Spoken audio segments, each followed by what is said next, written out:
大家好，今天我们做驴打滚儿。驴打滚儿也叫豆面糕，是老北京传统小吃之一。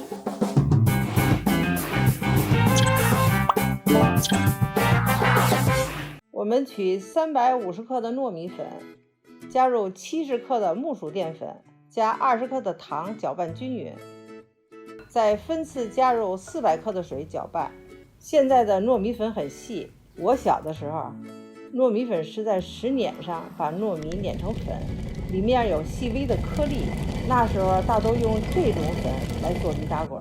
现在是水磨糯米粉，比较细腻，所以做的时候需要加少量的淀粉来制作驴打滚，再加入20克的油，搅拌均匀。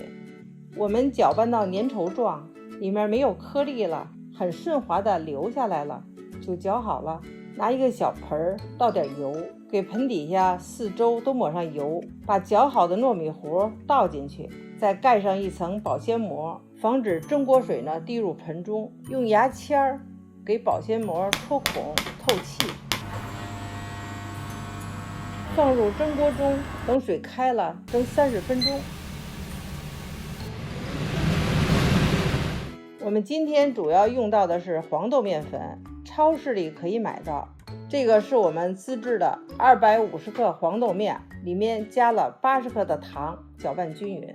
这个黄豆面粉做法非常简单，把黄豆挑一下，放入搅拌机中打成粉，粉要打得细点，再过筛。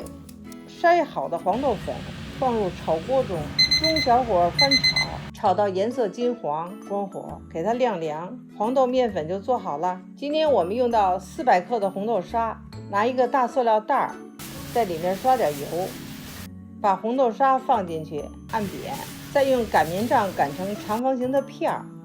擀的诀窍就在这个塑料袋里，豆沙软，直接用擀面杖擀比较黏，用保鲜膜也可以，我更喜欢用塑料袋。塑料袋能很好的控制豆沙的形状和大小。我们把它擀成薄厚一样的长方形。面蒸好了，我们拿出来晾一下，咱们看看这面蒸的怎么样了。拿筷子挑一下，没有生粉，这个状态就蒸熟了。我们把四周挖起来，因为盆里抹了油，糯米面团很容易就挖洞了。我们再把它晾一下，取出一半，放在塑料袋里揉一下。和擀豆沙馅的方法一样，熟糯米面团也擀成长方形的大片，大小和豆沙一致就可以了。在面板上撒一层黄豆面，把熟糯米片的塑料袋剪开，揭开一面放在上面，再揭开另一半的塑料袋，这样不容易粘手。撒上一层黄豆面，给它抹匀。熟糯米面容易往回收缩，稍微再整理一下，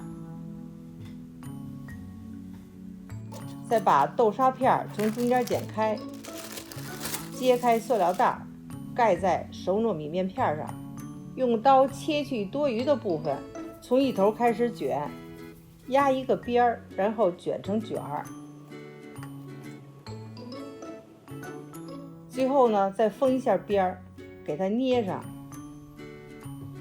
撒上一层黄豆面粉，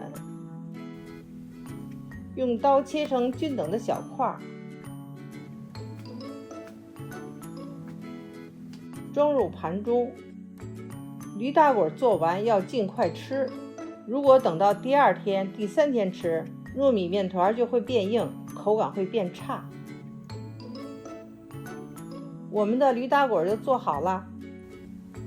刚做好的驴打滚粘性特别好，吃一口甜甜糯糯的，黄豆面的香气和豆沙的香味混合了黏黏的糯米，特别软糯香甜。新年除了做传统的驴打滚，我们还会做一些花样，如意年年，繁花似锦。我们会在后面和大家分享。